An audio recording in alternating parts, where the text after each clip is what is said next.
வாழ்க்கையில தான் வாழ்ந்துகிட்டு இருக்கோம். இன்னும் கோபமும் போக மாட்டேது, எரிச்சலும் போக மாட்டேது, இன்னமும் கசப்பும் போக மாட்டேது, வெறுப்பும் போக மாட்டேது. இன்னும் குறை சொல்லிக்கிட்டு தான் இருக்கிறோம், இன்னும் தவறு பண்ணிட்டு தான் இருக்கிறோம், இன்னும் சில காரியங்களை மீறிக்கிட்டு தான் இருக்கிறோம், இன்னும் சில கொள்ளங்கான காரியங்களை நம்ம செய்துகிட்டு தான் இருக்கிறோம், இன்னும் தப்பான காரியங்களை செய்துகிட்டு தான் இருக்கிறோம், இன்னும் அசுத்தமான காரியங்களை செய்துகிட்டு தான் இருக்கிறோம், இன்னும் கேவலமான காரியங்களை பேசிக்கிட்டு செஞ்சுக்கிட்டு தான் இருக்கிறோம். மற்றவங்களுக்கு குறை சொல்றது, மற்றவங்களோட இணைக்கிறது, மற்றவங்களோட கூட்டி சேர்க்கிறது, மற்றவங்களுக்கு காவல் நிற்கிறது, மற்றவங்களுக்கு புறம் கொடுக்கிறது, மற்றவங்களோடு இணைக்கிறது, இந்த மாதிரியான பழைய வாழ்க்கைக்குள்ளேயே வாழ்ந்துட்டு இருக்க கூடாது.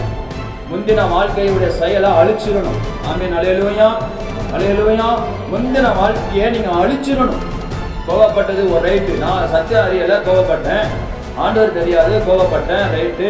முன்னாடி நான் அப்படி கெட்ட வார்த்தை பேசுறேன், ரைட்டு. தெரியல, இயேசு தெரியாது, கடவுள் தெரியாது, ரட்சிப்பு தெரியாது, சத்தியம் தெரியாது, அதனால நான் கெட்ட வார்த்தை பேசுனேன், சரி ரைட்டுங்களா.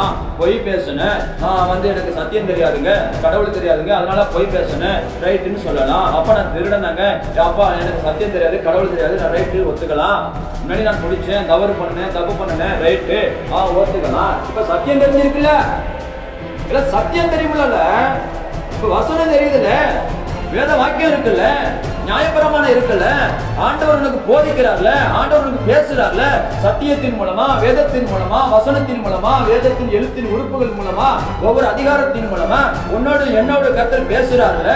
முந்தின வாழ்க்கையை விடு, முந்தின வாழ்க்கையில வாழாதே, முந்தினவைகளை செயல்களை செய்யாத, முந்தைய காரியங்களை பண்ணாத அப்படின்னு சொல்லி நம்மளுக்கு ஆண்டவர் நிறைய விஷயங்களை போதிக்கிறார்ல. அப்ப விடணுமா இல்லையா? விடணுமா இல்லையா? விஷம்னு தெரிஞ்சுட்டு விஷத்தை குடிப்பீங்களா? அருவருப்புன்னு தெரிஞ்சுக்கிட்டு காலை வைப்பீங்களா? கையை வைப்பீங்களா? அப்ப ஆண்டவரே சொல்றாரு, முந்தினவைகளை விடு, முந்தின காரியங்களை விடு.